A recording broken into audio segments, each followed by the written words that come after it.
मैं जरा फिक्रमंद हूँ। किस बात को लेकर? तेहरान में फ्रांस और इंग्लैंड की एम्बेसी के काउंसलरों के बीच पाया जाने वाला राब्ता है। ये औरत जहां भी मुमकिन है चली जा रही है।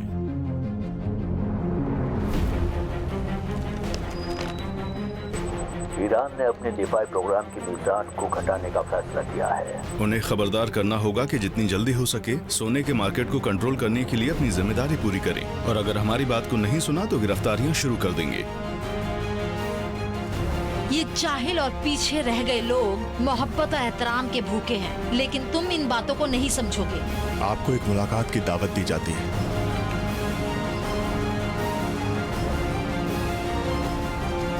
दावत? माजी में ईरानियों पर जो मुसीबतें हमने ढाई हैं, अगर उसका एक जर्रा भी ये सोच ले तो आज हम यहाँ ना होते। करीमी और काशिफी के बारे में क्या वो भी मुज़ाकिरात का हिस्सा थे जो मारे गए?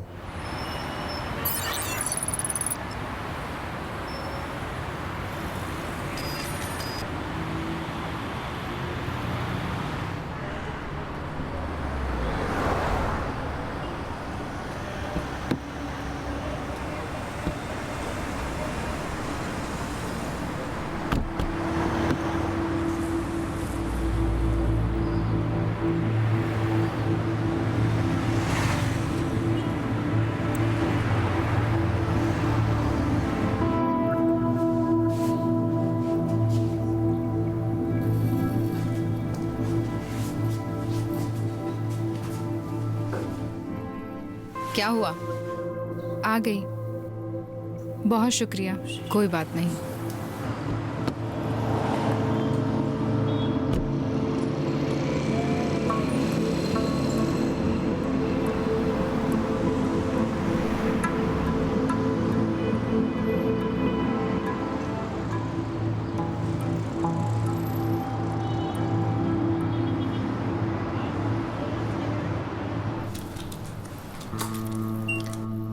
ग्यारह 11:36 पर वो टैक्सी से जगह पर पहुंच गई है। अपने साथ वो कुछ ज़ाती सामान भी लाई है और अब अंदर जा रही है।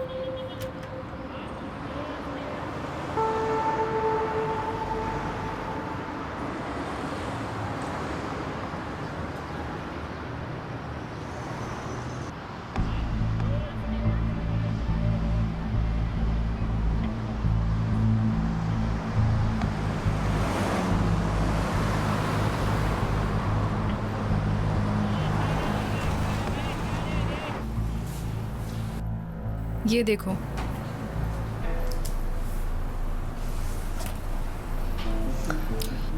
क्या ये सेबेस्टियन की कार नहीं है? हाँ वही है। कितनी जल्दी यहाँ पहुँच गया उसके पास।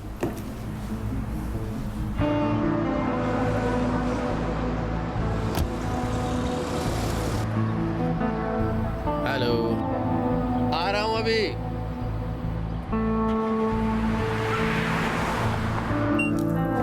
11:52 पर सेबेस्टियन सोरेन, जो कि फ्रांस एम्बेसी का कल्चरल काउंसलर है, शार्लोट से मिलने आया है। फूलों का एक गुलदस्ता भी उसके हाथ में है जो लेकर अंदर गया है।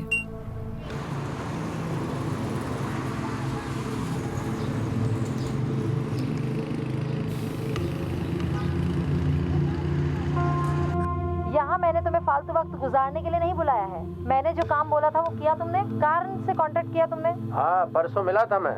अच्छा, हाँ, वो पैसे के लिए सब कुछ करेगा। उम्मीद करती हूँ। फ्रेंच फेस्टिवल कैसे जा रहा है? उनमें से 3 को ओके कर दिया है। मैं जिसको भी बोलूंगा उसे बुलाया जाएगा। कोई फर्क नहीं है, रिपोर्टर हो, आर्टिस्ट हो, उसको भी बोलूंगा वो बुलाएंगे। इतनी तो चलती है मेरी। बस ख्याल रखना। देखो, आर्टिस्ट, प्रोड्यूसर और डायरेक्टर में कोई फर्क नहीं है। अहम यह है कि वो ईरानी है। अगर उन्हें भनक लग गई कि वो हमारे लिए काम कर रहे हैं तो हमारे लिए मुश्किल हो जाएगा। तुम्हारे पास सेपरेट मकान है क्या? नहीं ना, मैं तो एम्बेसी के बिल्डिंग में रहता हूँ। फिक्र ना करो, समझ लो है। जब भी तुम्हारा दिल करे तो आ सकते हो मेरे पास। ओके। चाय पियोगी? तुम बैठो, मैं जाती हूँ।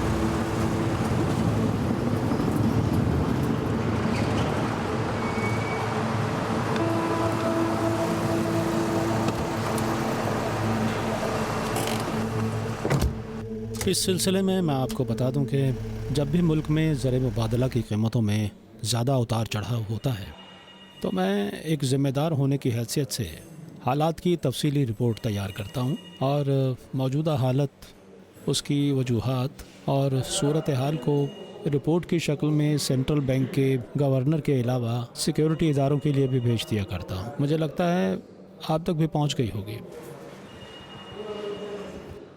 जी नहीं, हमें कुछ भी नहीं मिला है। मुतमईन हैं? जी हाँ, मुतमईन हूँ। इजाज़त दे, मैं अभी अपने सेक्रेटरी से इस बारे में पता करता हूँ। उन्हें ज़रूर आप लोगों को भेज देना चाहिए था। हेलो, वो रिपोर्ट जो मैंने आपको कहा था कि मुल्क के सिक्योरिटी इदारों को भेज दें, आपने उन्हें भेजा या नहीं? ये तो कह रहे हैं हमें नहीं मिली। आप ज़रा पता लगाएं और फ़ौरन मुझे इस बारे में बताएं। शुक्रिया। ये तो कह रहे हैं हमने भेज दिया है। हैरानी है आप तक नहीं पहुंची। जैसा कि हमने पता लगाया है, नहीं सेंट्रल बैंक के लिए, नहीं सिक्योरिटी इदारे के लिए कोई भी रिपोर्ट नहीं भेजी गई है। अकबरी साहब, आप सोने के सिक्के और ज़र मुबादला में होने वाले उतार चढ़ाव के सिलसिले में जिम्मेदार होने के नाते मुदाखलत करने का आपका हक बनता है और इस सिलसिले में मुल्क की जो पॉलिसी है उस पर आपको अमल करना चाहिए। हमने पता लगाया है और हम जानते हैं कि इन पॉलिसियों के अमल करने में या तो बहुत देर हुई है या कोताही हुई है। मैंने अपनी जिम्मेदारी पूरी तरह से अंजाम दी है, मेरी गलती नहीं है। और गुलाम रजा रहमानी,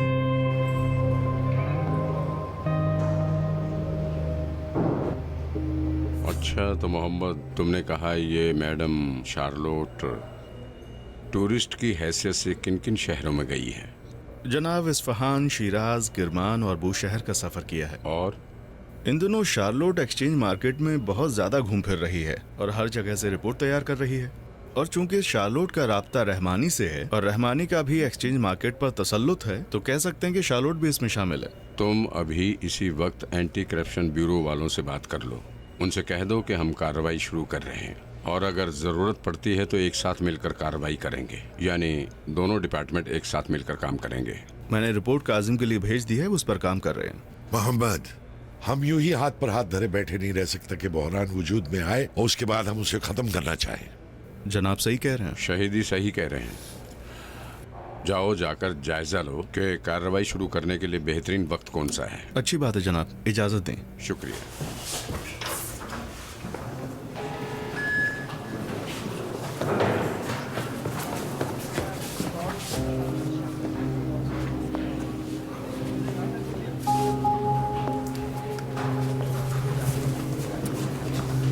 दाऊद। जी जनाब। क्या है शहीदी, सोच में पड़े हो? मैं फिक्रमंद हूँ जनाब, फिक्रमंद। कई दिन हुए सादिया को गिरफ्तार हुए और शरीफ बराबर उसे फोन किए जा रहा है। डरता हूँ कि भांडा न फूट जाए, डरता हूँ कि हमारी सारी कड़ियां कहीं उलझ न जाए। सलाम मोहम्मद भाई। जीपीएस की चकमा देने वाली कार्रवाई याद है तुम्हें? तुम अभी वहाँ अली रजा के पास चले जाओ। ठीक है। पूरे एरिया का अच्छे से जायजा लो और मुझे रिपोर्ट भेजो, ठीक है? जनाब कार्रवाई शुरू करना चाहते हैं? जो कहा है उस काम को अंजाम दो और बाकी बातों से मतलब मत रखो। मुझे जल्दी रिपोर्ट देना। इताअत। इस राबिते को हमें जल्द बहाल करना होगा, लेकिन ये याद रखना, हमें बहुत ही एहतियात और प्लानिंग के साथ अमल करना होगा। कब तक? तब तक जब तक मोहम्मद अपने प्लान को अमल में नहीं लाता। हुसैन भाई, वक्त हमारे लिए सबसे ज्यादा अहम है। अच्छी बात है, तो जाओ, जाकर मोहम्मद की मदद करो ताकि उसका प्लान अमली हो सके। शुक्रिया, चलता हूँ।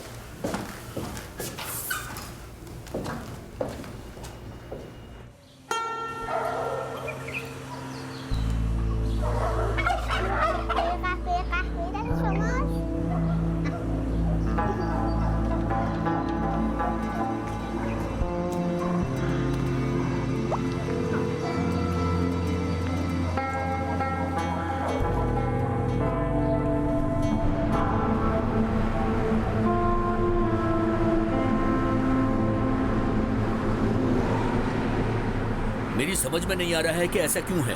तुमने पूछा नहीं कि उन्होंने कांटेक्ट करने से मना क्यों किया?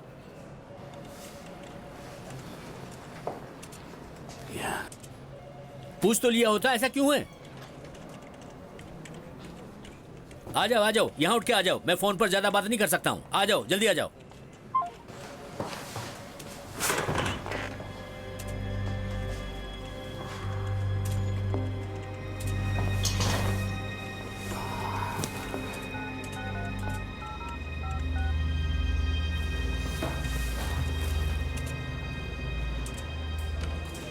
हेलो, सलाम, क्या हाल है? डॉलर का क्या हाल है? और सोने के सिक्के का? अरे ऐसा नहीं हो सकता। इस तरह रहेगा तो बहुत ही ऊपर जा रही है कीमत। नहीं, मुश्किल लगता है, आज नहीं आ सकता मैं। ठीक है, शायद कल मुलाकात हो सकती है। खुदा हाफिज।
मैं नहीं जानती कि क्या हुआ है। मैं इनकम टैक्स ऑफिस गई थी और किसी ने मुझे 10 मरतबा ब्लैंक कॉल्स की। उसके बाद मैंने देखा कि ये तो डॉक्टर अकबरी का कॉल है। वो बहुत ज्यादा मुस्तरिब और परेशान थे और फिर उन्होंने कहा कि उनसे मिलने कोई न जाए, ना ही उन्हें कॉल करे, और बैंक तो बिल्कुल न जाए। मैं किसी से मिलना नहीं चाहता। इसका क्या मतलब हुआ? तुमने इसकी वजह नहीं पूछी कि क्या है? नहीं, उन्होंने कुछ नहीं कहा। वो मुझे किसी पब्लिक बूथ से कॉल कर रहे थे जो मुझे पता नहीं चला। तुम उनका घर जानती हो? नहीं, लेकिन मैं ढूंढ सकती हूँ। अगर उनका ड्राइवर होगा तो उनका पता आसानी से मिल सकता है।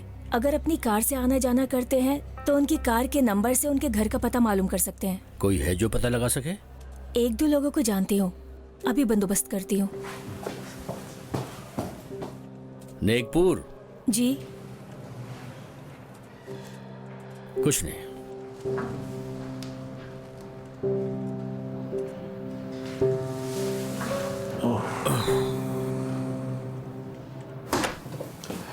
खुदा हाफिज, इजाजत दे। खुदा हाफिज। खुदा हाफिज। के लिए शुक्रिया, बहुत शुक्रिया आपका। मेरा फर्ज था।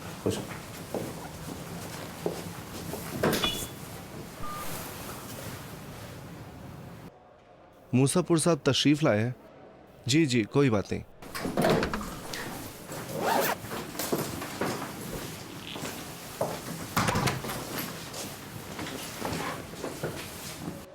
आप तशरीफ लाए।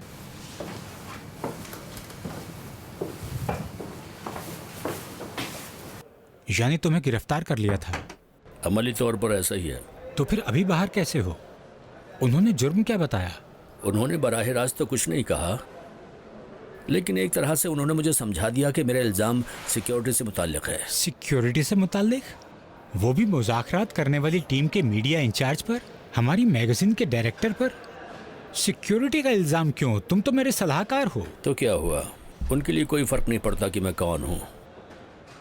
वो ये कहते हैं कि तुमने अपनी पोजीशन का गलत फायदा उठाया और मुल्क के खुफिया राज पर दस्तरसी हासिल की। तो तुम्हें उन्हें कहना चाहिए था कि अगर मुल्क की सीक्रेट मालूमात का मुझे पता नहीं होगा तो मैं अपनी मिनिस्ट्री को मशवरा कैसे दूंगा? कहा था मैंने। फिर क्या हुआ? कहने लगे कि सीक्रेट मालूमात का जमा करना मसला नहीं है, मालूमात से गलत फायदा उठाना असल है। अब ये गलत इस्तेमाल कैसे हो गया? क्या बताऊं, उन्हीं से पूछ लीजिए। तुम्हें कहाँ ले गए थे? शहर के शुमाल की एक बिल्डिंग में मुझे दावत दी गई थी। दावत? अजीब है। किसने तुमसे बात की थी? सभी एक ही जैसे लगते हैं। किसी खास मौजू की तरफ इशारा नहीं किया? नहीं। किस इदारे से थे?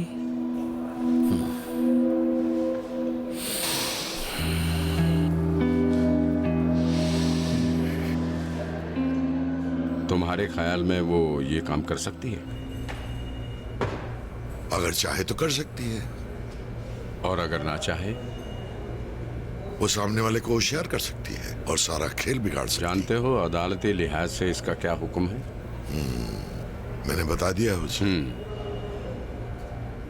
मोहम्मद। जी जनाब। मैं चाहता हूँ कि एक मर्तबा अपना पूरा प्लान छोटी मोटी चीजों के साथ भी बयान करो। जनाब, उनकी गिरफ्तारी का किसी को भी इल्म नहीं है, लेकिन इस मुद्दत के दौरान शरीफ ने कई मर्तबा फोन किया है और उसे यहाँ से जवाब नहीं मिला है। उसका मोबाइल तो एक्टिव है ना? जी जनाब, एक्टिव है। तो फिर? जनाब, मुझे लगता है उसे शरीफ से राब्ता करना चाहिए और फोन ना करने का कोई बहाना बनाना चाहिए। जैसे उससे ये कहें कि मेरी तहकीकात पूरी हो चुकी है और उसने आने जाने का ठिकाना ढूंढ लिया है, जीपीएस से मैप भेज दे। अगर उसने भरोसा नहीं किया तो? जनाब, जैसा कि लगता है वो सादिया की रिपोर्ट का मुंतजर है और उसे हर हाल में मानना चाहिए। अगर हम मान लेते हैं कि उसको शक हो जाता है, जो कि फितरी है, क्योंकि सादिया कई दिनों से गायब है, उसके बाद शुरू करेंगे हम दूसरा प्लान। और वो क्या है? वो उससे कह सकती है कि उसने मेरे घर से बहुत ही अहम जानकारी इकट्ठा की है, जैसे कि उसने मेरे घर से एक हार्ड डिस्क पाई है। अगर शरीफ ने कहा कि मालूमात को ईमेल के जरिए भेज दो तो? वो कह सकती है कि नहीं खुल सकती, पासवर्ड लगा हुआ है। वो कह सकता है कि हार्ड डिस्क की भेज दो। ये तो हमारे लिए बहुत अच्छा हो जाएगा। कैसे? ऐसी हालत में सादिया शरीफ से अच्छा इनाम मांग सकती है। सारा? जी सारा। उसकी बेटी से मुलाकात? जनाब, ये तजवीज खुद सादिया की है। जैसा कि वो शरीफ को जानती है, उसका ये मानना है कि अगर ये तजवीज वो पेश करेगी तो शरीफ को शक नहीं होगा।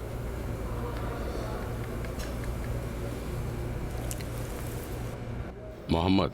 जी जनाब। कार्रवाई का जायजा हमारे लिए बहुत जरूरी है। इसमें मामूली सी भी कमी नहीं पाई जानी चाहिए। याद रखना इस बात को। हमारे लिए इसका नतीजा शरीफ की गिरफ्तारी से भी ज्यादा अहम है। जानता हूं जनाब।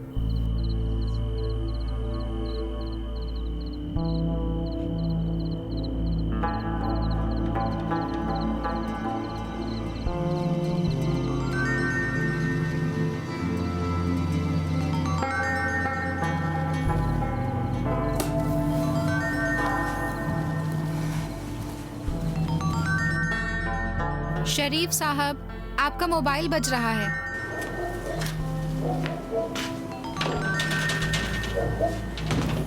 नूरा, सारा को ले जाके बेडरूम में सुला। जी जनाब।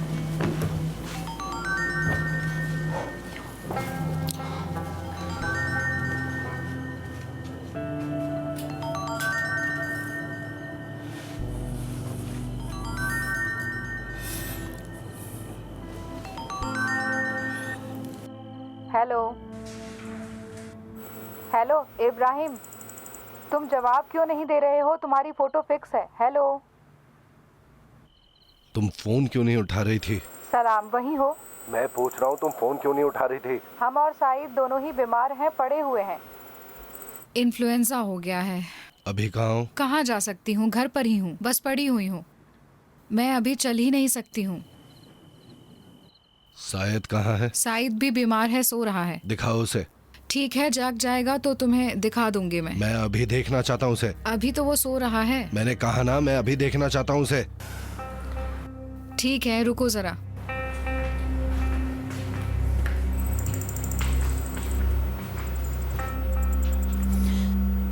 शब्बा खैर जनाब।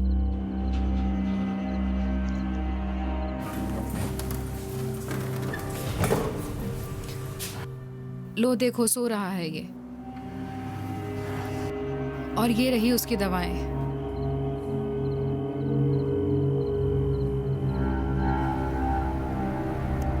उसका चेहरा दिखाओ।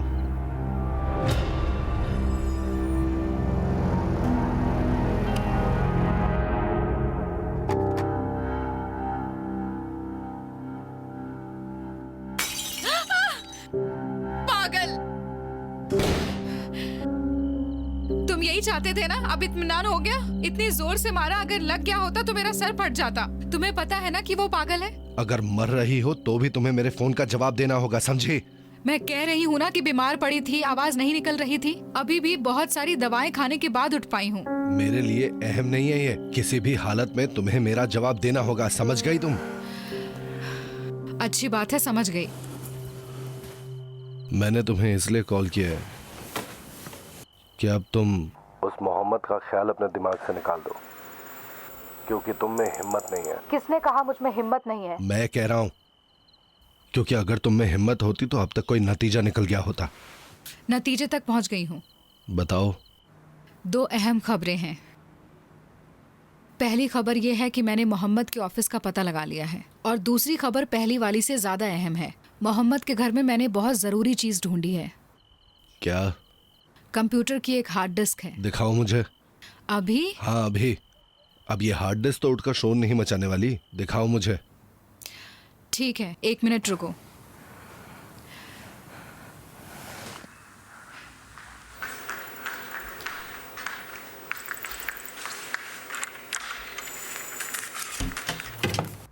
ये रही।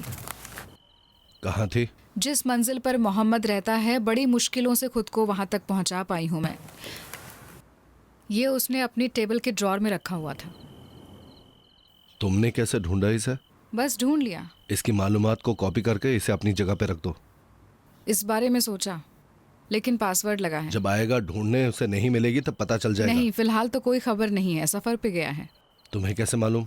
मैंने कहा ना, उसकी माँ से अच्छी दोस्ती हो गई है। मैंने उससे कहा कि खाना खिलाने की मन्नत मांगी है, लेकिन जगह नहीं है। उसने कहा यहीं आ जाओ। मैंने कहा मोहम्मद घर पर रहेंगे, औरतों का प्रोग्राम होगा, नहीं हो सकता। उन्होंने कहा फिक्र ना करो, वो ड्यूटी पर जा रहा है। मैंने कहा कब तक? उन्होंने कहा आखिर हफ्ते तक नहीं रहेगा। क्या पता कि उसने सच ना बोला हो। वो क्यों झूठ बोलेंगी? वो तो यही सोचती है कि मैं खाना खिलाना चाहती हूँ। इसमें झूठ की क्या बात है? एक आदमी को भेजता हूँ, वो हार्ड डिस्क लेकर आ जाएगा। नहीं, मैं खुद ही लेकर आऊंगी। तुम? हाँ, मैं यहाँ से हवाई जहाज करके वहाँ आ जाऊंगी। आकर क्या करोगी? देखो, मैं इस दौरान बहुत ज्यादा परेशान हो गई। जब भी मैं मोहम्मद के घर जाया करती थी, मैं पूरी तरह कांप जाया करती थी।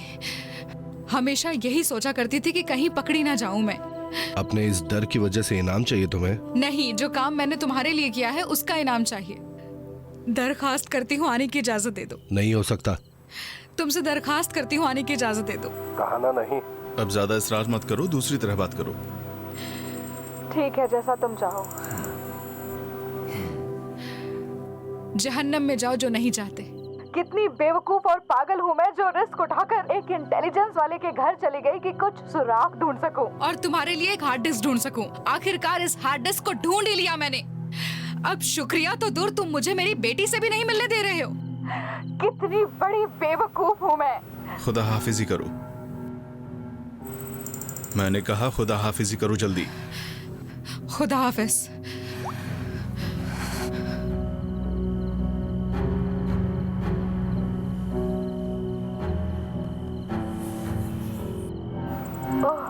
लानत है उस पे, सब कुछ बिगड़ गया।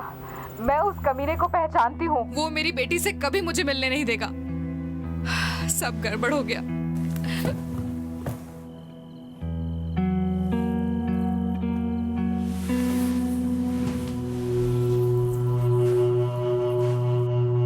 अब क्या करूं मैं?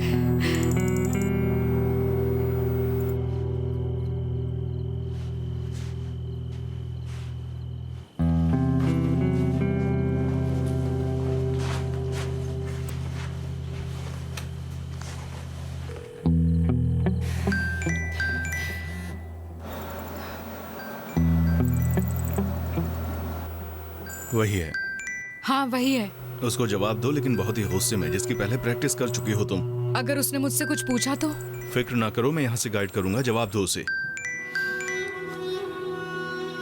हेलो, मेरी बात सुनो सादिया, हो सकता है कि तुम्हारा पीछा किया जाए, क्योंकि अगर किसी में खामी नहीं होगी तो वो सिर्फ कुछ घंटों के लिए मुल्क से बाहर क्यों जाएगा और वापस आ जाएगा? मोहम्मद को अगर मुझ पे शक होता तो मैं अब तक पकड़ी गई होती। हो सकता है कि अफगान गवर्नमेंट भी तुम पर शक करे। जब तुम मना ही कर रहे हो तो ठीक है। मैं नहीं आऊंगी। क्या तुम यही बात बोलने के लिए मुझे फोन कर रहे हो? सुनो मैं क्या कह रहा हूँ। तुमने कहा कि मोहम्मद के ऑफिस की तुमने फिल्म ली है, तुम कल वहीं पर जाना और वहाँ से मुझे वीडियो कॉल करना, फिर वहीं से हम बात करेंगे। जब मुझे इत्मीनान हो जाएगा कि तुम सही हो तो कल रात ही निकल आना। बगैर किसी शुक्रिया के बोलो ठीक है, सिर्फ बोलो ठीक है।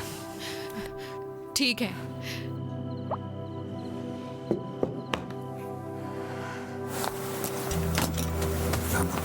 खुदा हाफिज। खुदा हाफिज।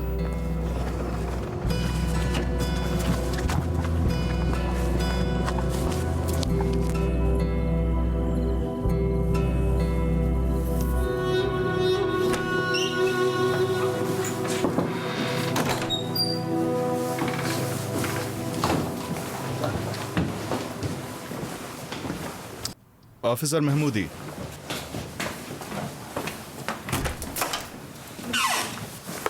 दोस्तों सब समेट लो। ये लो दाऊद, ले जाओ इन्हें।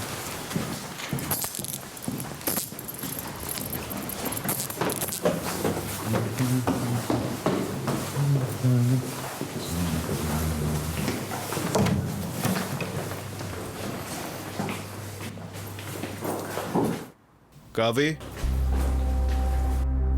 कावे, बहुत अच्छे लग रहे हो। काम हो गया, आप उतार सकते हो।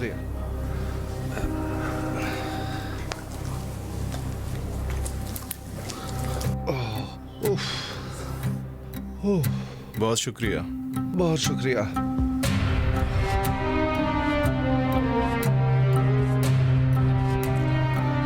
अच्छा तो दोस्तों, मैंने तुम्हें यहाँ इसलिए बुलाया है कि एक बार फिर इस केस का बारीकी से जायजा लेते हैं, ताकि इस केस में किसी किस्म की कोई कमी न रह जाए।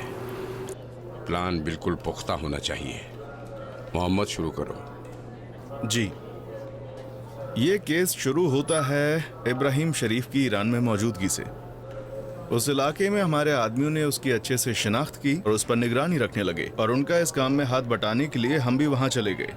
और वहां पर हमने इब्राहिम शरीफ की कार्रवाइयों को, जो कि दरअसल शिया और सुन्नियों के दरमियान, जो कि फूट डालने पर मबनी थी, नाकाम कर दिया। उसी दरमियान इब्राहिम शरीफ को ये पता चल गया कि उस पर हमारी नजर है, और मौके का फायदा उठाकर वो डर कर भाग गया अफगानिस्तान। लेकिन हमने उसके तबाहशुदा कंप्यूटर से उसके ईमेल्स का पता लगा लिया, और उस ईमेल से काशिफी और करीमी तक पहुंचे। मसूद काशिफी और बहादुर करीमी, ये दोनों मुल्क के खुफिया राज फरोख्त करने वाले एजेंट थे, जो मुल्क में आला ओहदों पर काम करने वाले लोगों से राब्ते में थे। इस दौरान हमें ये पता चला कि इन दोनों ने शरीफ को बहुत ही अहम मालूमात दी हैं।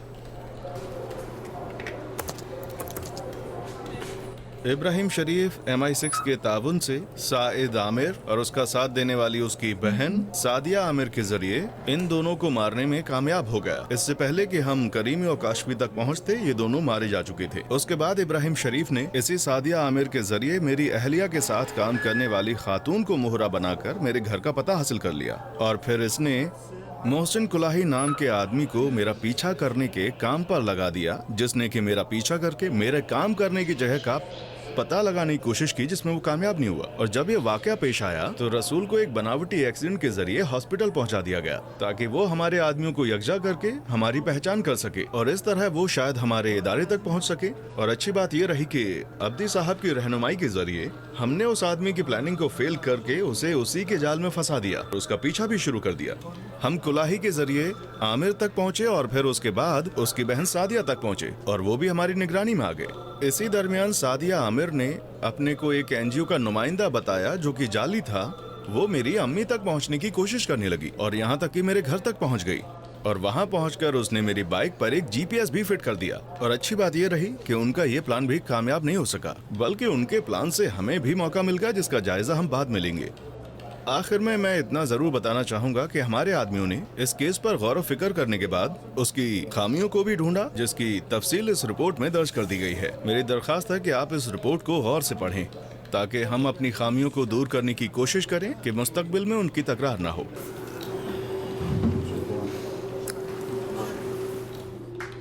इस कदर तवज्जो का शुक्रिया।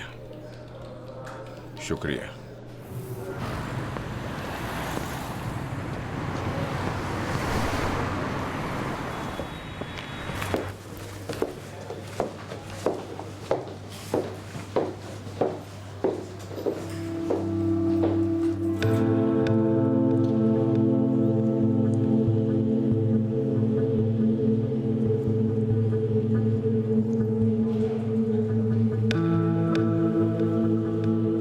और भी हाल ही में मैंने जिन लोगों को डायरेक्टर की पोस्ट पर रखा है वो अभी अभी तो बहाल हुए हैं। आप तो इस तरह बात करें जैसे कितने लोगों को नौकरी दे दी है।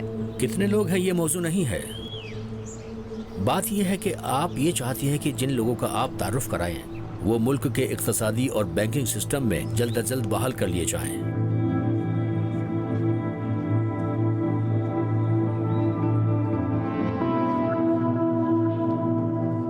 अगर वो मामूली मुलाजमीन होते तो कोई बात नहीं, मैं ऐसे 100 लोगों को रोजाना नौकरी पर रख सकता था। कहावत ये है कि जितना बड़ा मुंह उतना बड़ा निवाला होना चाहिए। मामूली मुलाजिम ना मेरी शान के मुताबिक है ना आपके। बकौल आप अंग्रेज लोगों के, ऐसा लगता है कि अब मैं बुरी तरह फंस गया हूँ। ना तो आगे बढ़ सकता हूँ और ना ही पीछे।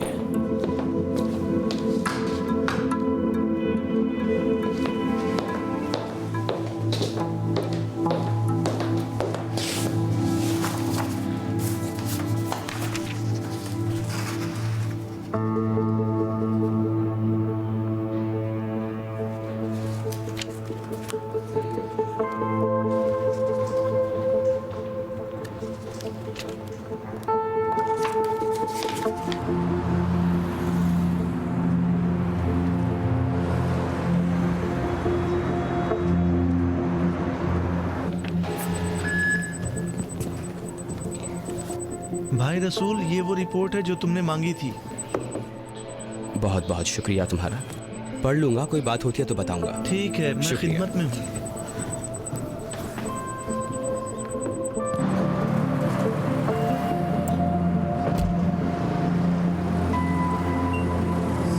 दस 10:43 पर रहमानी इंग्लैंड एम्बेसी में गया। अब देखता हूँ कि क्या होता है।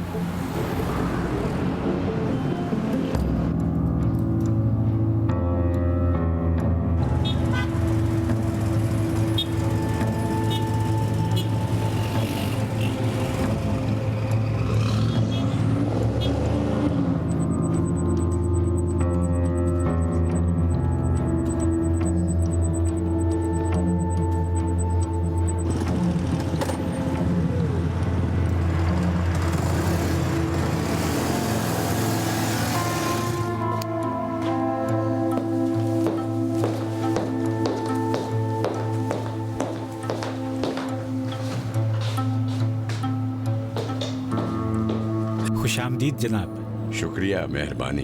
बहुत खुशी हुई जो आप तशरीफ लाए। आपने ये फरमाया कि एक पुरसुकून माहौल में और दफ्तरी उमूर से हटकर मूसापुर के बारे में बात करना चाहते हैं। मैंने सोचा कुछ लिहाज रखना चाहते हैं। जी हाँ, सही कहा। अच्छी बात है, मैं आपकी खिदमत में हूँ। आपको यहाँ इसलिए बुलाया कि ताकि ये बात हम दोनों के बीच रहे। जी बिल्कुल, बोलिए। मूसापुर की गिरफ्तारी का हुक्म आपने ही दिया है ना? गिरफ्तारी? आप इस तरह बात कर रहे हैं जैसे आपको कुछ पता ही नहीं। मूसापुर साहब को एक दोस्ताना गुफ्तगू के लिए दावत दी गई थी। अदबी साहब, ये कैसी दोस्ताना गुफ्तगू है जो इंटेरोगेशन की शक्ल में बदल जाए? उन्हें इंट्रोगेट नहीं किया। जब आप किसी की तरफ दोस्ती का हाथ बढ़ाते हैं कि उनकी मदद कर सकें, लेकिन वो अपना हाथ पीछे खींच लेता है, तो मालूम है कि वो दोस्ती नहीं होने वाली। हमारी रविश ये कहती है कि पहले दोस्ती का हाथ बढ़ाओ, अगर वो नहीं माना तो फिर कानून कहता है कि उसका हाथ बांध दो। हम दोनों ही एक दूसरे को पहचानते हैं, लगता है 8 साल हो रहे होंगे। अलबत्ता मैं आपको 20 साल से पहचानता हूँ।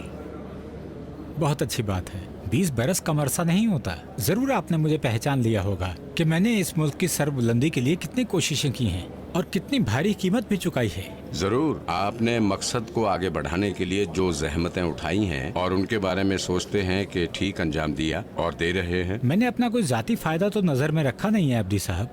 जो कुछ भी था इस मुल्क के कौमी मफाद के लिए था। बेहतर होगा कि हम अपनी जाती बातों को छोड़कर असल बात की तरफ तवज्जो दें। बहुत अच्छी बात है। देखिए, आप जिस चीज का नाम गलत फहमी रख रहे हैं हम उसे सिक्योरिटी का केस कहते हैं। मैं आपसे दरख्वास्त करता हूं अब्दी साहब, इस मौजू आपको तो याद होगा ना, मुज़ाकरात के दौरान मैंने कई मर्तबा आपको खबरदार किया था और सबूत भी दिए थे कि मुज़ाकरात में अशरफी और मूसापुर जैसे लोगों का होना बिल्कुल मुल्क के फायदे में नहीं होगा, लेकिन आपने बिल्कुल ध्यान नहीं दिया। मुझे कहा करते थे कि मैं बहुत बदगुमानी रखता हूँ, याद है आपको? बहुत ही मुश्किल हालात थे अब्दी साहब, खुद को मेरी जगह रखकर देखें। आलमी ताकतों के साथ मुसलसल मीटिंगें करते रहना। आप माने इस बात को कि अगर मैं उन हालात में किसी और को रखता तो हो सकता था मुज़ाकरात का कोई नतीजा ना निकलता। तो क्या आपका ये मानना है कि ये नतीजा मुल्क के फायदे में था? बिल्कुल हुआ है। उन्होंने वादा किया है ईरान की सारी नाकाबंदी को खत्म कर देंगे। तो फिर आपने नकदी को छोड़कर उधार से दिल लगा लिया, हो गया, बगैर कोई जमानत लिए। मोहम्मद अली मूसापुर को कई ऐसे खुफिया राज मिल गए थे कि जिसको उन्होंने गैर मुल्की इंटेलिजेंस सर्विसेज के हवाले कर दिए थे कि जिसके सबूत हैं हमारे पास। इसका मतलब है आप उन पर जासूसी का इल्जाम लगा रहे हैं? ये उनके और आपके फायदे में रहेगा कि उनके कामों की जवाबदेही कबूल करें और ये बात किसी और से ना कहें, वरना उनके फायदे में नहीं होगा। ये बात उन्हें बता दीजिए। आप गलती कर रहे हैं अब्दी साहब। मूसापुर जासूस नहीं है, वो ईमानदारी के साथ खिदमत कर रहा है। ये आप हैं जो गलती कर रहे हैं। ये सही है कि मूसापुर की सलाहियत और उसके घुसपैठ का दायरा अशरफी से ज्यादा नहीं है, लेकिन सबूत से इस बात का पता चलता है कि ये आदमी आपके लिए और मुल्क के लिए फायदे में नहीं है। मैं जमानत लेता हूँ कि मूसापुर जासूस नहीं हो सकता। मुतमईन हूँ। मैं अगर आपकी जगह होता इस कदर मुतमईन होकर किसी के बारे में बात नहीं करता। अब्दी साहब, अगर इस सिलसिले में कोई शुबहा है तो आप मुझे तहरीरी तौर पर दें ताकि मैं इस सिलसिले में उनसे बात कर सकूं, और जो भी मंतकी जवाब होगा आपको दे दिया जाएगा। आपके ख्याल में मूसापुर ने एंटी ईरान प्रोजेक्ट के डायरेक्टर गैरिसिक को खुफिया मालूमात क्यों दी होगी? गैरिसिक को तो आप अच्छी तरह जानते होंगे ना। आपके ख्याल में अमेरिकी सेंटकॉम के कमांडर के सलाहकार ने ये कहा कि उनका कोई आदमी ईरानी फॉरेन मिनिस्ट्री में है, वो कौन हो सकता है? मैं अगर आपकी जगह होता तो इस मूसापुर को आजमाता जरूर। कम से कम एक मर्तबा आप मेरी बात पर ध्यान दें। मुल्क की इज्जत और मफादात दाव पर लगे हैं।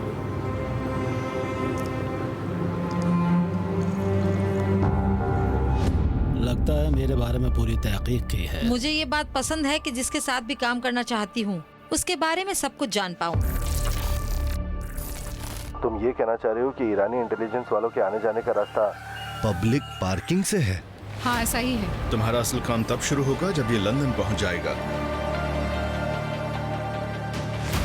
हमारे साथ काम करने का राज हमारे पास महफूज रहेगा गुलामी साहब। उससे मिलने गए हैं।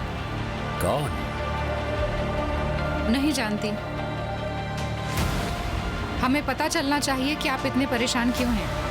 हो सकता है उन्हें ब्लैकमेल करने के लिए कोई राज हो जिसे ले जाकर उन्हें दिखाया है ताकि वो समझ जाएं कि राबिता नहीं तोड़ सकते। जी, मैंने मुल्क के कुछ अहम एटमी राज उन्हें बताए हैं।